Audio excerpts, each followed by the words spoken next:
are going to need to do when it comes time for closing arguments is to really put the pieces together. We've heard from many different witnesses, and they've testified about many different aspects of the case. They've also testified about a lot of different time periods. Remember, this case is alleging that Diddy has been committing crimes over the course of 20 years. So there's a legal expert that came on Access Hollywood to try to make sense of the nonsense which we are calling the Diddy trial. Yes, I still feel like Diddy needs to get off on this, especially seeing that they're just trying to compile crimes that he did over the course of 20 years.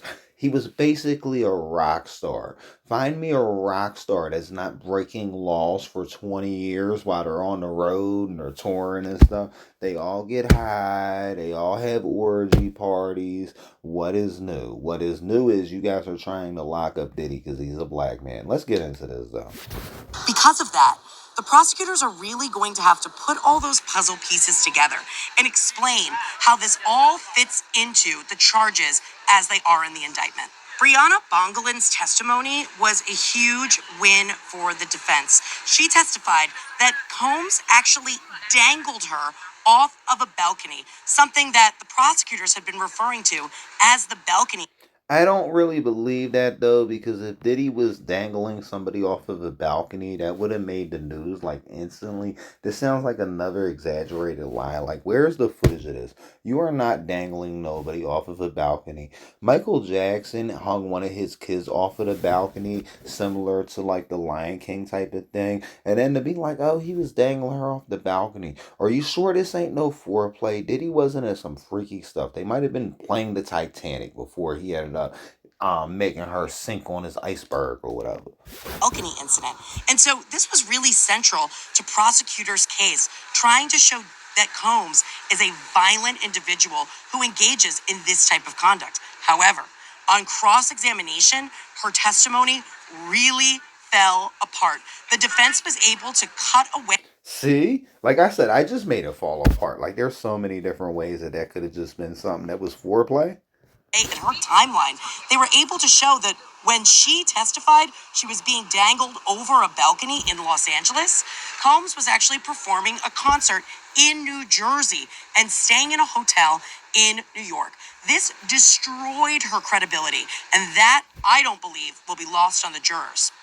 Because her testimony had so many credibility problems, it could actually. And there's so many people out here trying to lie against Diddy. Like everybody's trying to lie on Diddy. Let's say what Diddy really did.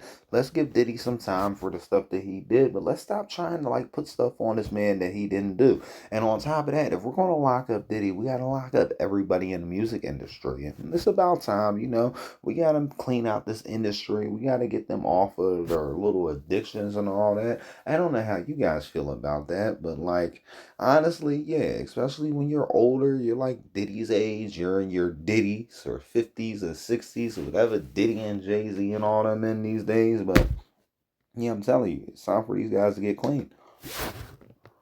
Make the jurors question other prosecution witnesses. And will they think, if her testimony was so uncredible, what about what we heard on cross-examination to some of the other critical prosecution witnesses? That testimony was a huge win for the defense. The prosecution started strong with Cassie Ventura's testimony, and of course that horrible 2016 video where Combs is seen beating her in the hallway of the Intercontinental Hotel. Her testimony.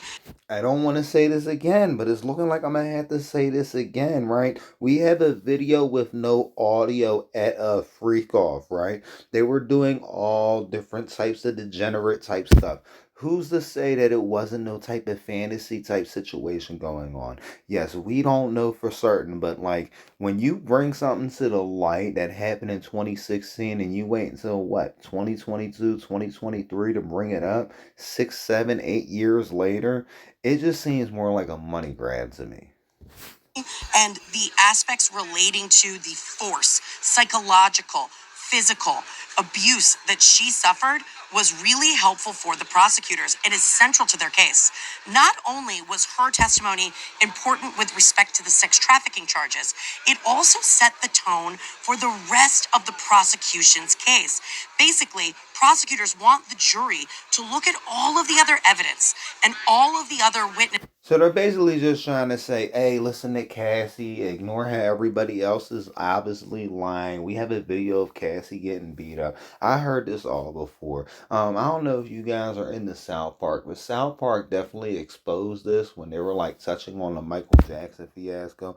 For some reason, something going on with the police. As soon as a black man steps out of line, he becomes too powerful. They're trying to lock him up and take all his stuff.